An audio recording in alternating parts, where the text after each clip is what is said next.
ভোররাতে ভাঙল বাঁধ ভুতনির কেশবপুরে। ভোররাতে ভাঙল বাঁধ মালদার মানিকচকের ভুতনি কেশবপুর এলাকায়। প্রায় 3টি গ্রামের মানুষ জলবন্দী। 50 মিটার এলাকা দিয়ে রবিবার ভোররাত থেকে জল ঢুকছে ভুতনি এলাকায়। ইতিমধ্যেই কেশবপুর, রতনপুর ও চামা গ্রামের বাসিন্দারা জলবন্দী। বন্যা পরিস্থিতির আশঙ্কায় উদ্বিগ্ন হয়ে উঠেছেন এলাকাবাসী। প্রশাসনের তরফে জল আটকানোর কোনো প্রচেষ্টাই লক্ষ্য করা যাচ্ছে না বলে অভিযোগ এলাকাবাসীর। প্রতিবেদন লেখা পর্যন্ত এলাকায় কোনো প্রশাসনিক আধিকারিকের দেখা মেলেনি বলে জানাচ্ছেন এলাকাবাসীরা। ইতিমধ্যেই এলাকায় পৌঁছেছে দক্ষিণ মালদা বিজেপি সম্পাদক গৌরচন্দ্র মণ্ডল। এলাকাবাসীদের সাথে কথা বলে তিনি সরাসরি ক্যামেরার মুখোমুখি হন। রাজ্য সরকারের ভূমিকা নিয়ে একরাশ ক্ষোভ উগড়ে দেন। কি জানিয়েছেন তিনি, আসুন শুনে নিই। কারণ আমার ভুতনিবাসী হচ্ছে প্রাণের প্রিয়, আমিও ভুতনির ছেলে। ইচ্ছাকৃতভাবে ভুতনিবাসীকে ডুবানো হলো, ভাসানো হলো আর কি। কারণ দুদিন আগেই এইখানে যদি বালির বস্তারই বাঁধ দিয়ে দেওয়া হতো তাহলে এই যে যা ফ্লো আছে আটকে দেওয়া যেত ভুতনিবাসী।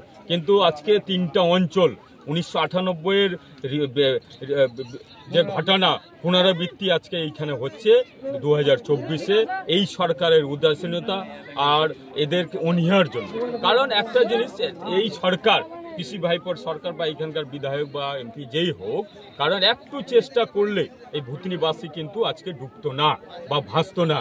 কারণ তাদের সদিচ্ছার অভাব, তাদের ভুতনিবাসীর সঙ্গে প্রতারণা করা হচ্ছে, ভুতনিবাসীকে ঠকানো হচ্ছে বা ভুতনিবাসীকে ভালো চোখে দেখা হচ্ছে না।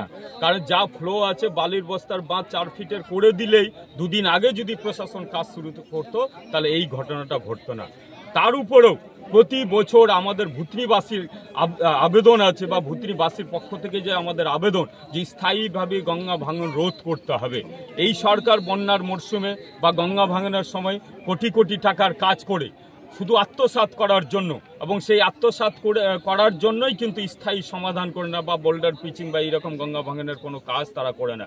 যখনই গঙ্গা ভাঙন হবে বর্ষা মরশুমে তখনই কিন্তু কোটি কোটি টাকার কাজ করা হয়। আর বেশ কিছু লোক, দালাল টাইপের লোক, নিচে লেভেল থেকে উপর লেভেল অবধি এই টাকাটা আত্মসাৎ করে। এমনি আমার ইচ্ছা যে ভুতনিবাসীর কয়েকজনের সঙ্গে কথা বললাম, এটাও হয়তো কিছু কামাইয়ের জন্য, কাটমানি খাওয়ার জন্য কিছু লোক বস্তা সরিয়ে দিয়ে এই ভুতনিবাসীকে ডুবানো হচ্ছে আর কি। এটা ইচ্ছাকৃতভাবে ডুবানো হচ্ছে। এবং সবচেয়ে বড় কথা, এইখানকার যত হয়তো তোলামূল দুর্নীতিবাজ যারা গণতন্ত্রকে হত্যা করে ভুতনিবাসীকে আজকে প্রতারণা করছে, তারাই কিন্তু আজকে সেই ঘটনাটা ঘটিয়েছে বা তারা কাটমানি খাওয়ার যে একমাত্র উদ্দেশ্য হচ্ছে প্রতি বছর কোটি টাকার 10 টাকা কাজ করবে, 10 লাখ টাকার কাজ করবে, 90 লাখ টাকায় আত্মসাৎ হয়। আর প্রতি বছরে নাই করে 10 কোটি, 15 কোটি, 5 কোটি এই করে কাজ হয়। সেই টাকাটা দিয়ে যে স্থায়ী সমাধান করতে পারতো অবশ্যই হবে। সবসময় দেখেছি এরা বিভিন্ন এইখানকার বিধায়ক আসে বা আরও যারাই আসে তোলামূল দুর্নীতিবাজের নেতা নেত্রীরা কেন্দ্রীয় সরকারের দোষ দেয়। কেন্দ্রীয় সরকার কোনো কিছু করার নেই, এখানে কোনো রিপোর্ট পাঠানো হয় না। আমরা ইচ্ছা হয়েছে আমার, যেহেতু আমি ভুতনির ছেলে, ভুতনিবাসীর সর্বদল নির্বিশেষে আমরা একটা আবেদন করব কেন্দ্রের কাছে, যেটা টেক আপ করা হোক এবং স্থায়ী সমাধান করা হোক গঙ্গা ভাঙনের।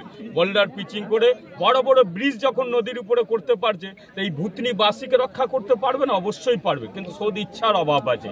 কারণ একটা জিনিস দেখেছি এইখানে যে আমাদের এই রিপোর্ট করা হয় না, বলা হয় না, অথচ ভোটের ব্যাংক তৈরি করার জন্য কেন্দ্রীয় সরকারকে সবসময় দোষ দেওয়া হয়। কিন্তু একবারে চিঠি বা কোনো টিভি পেপারে কোনো অ্যানাউন্সমেন্ট হয়নি যে আমি কেন্দ্রীয় সরকারের চিঠি করেছি ভুতনির গঙ্গা ভাঙানোর জন্য, ভুতনির বাঁধ আটকানোর জন্য, এরকম কোনো রিপোর্ট করা হয়নি। এক কথায় মানুষকে বোকা বানিয়ে ভোটের রাজনীতি করা হচ্ছে। আর সবচেয়ে বড় কথা হচ্ছে টাকা খাওয়ার রাজনীতি করা হয়।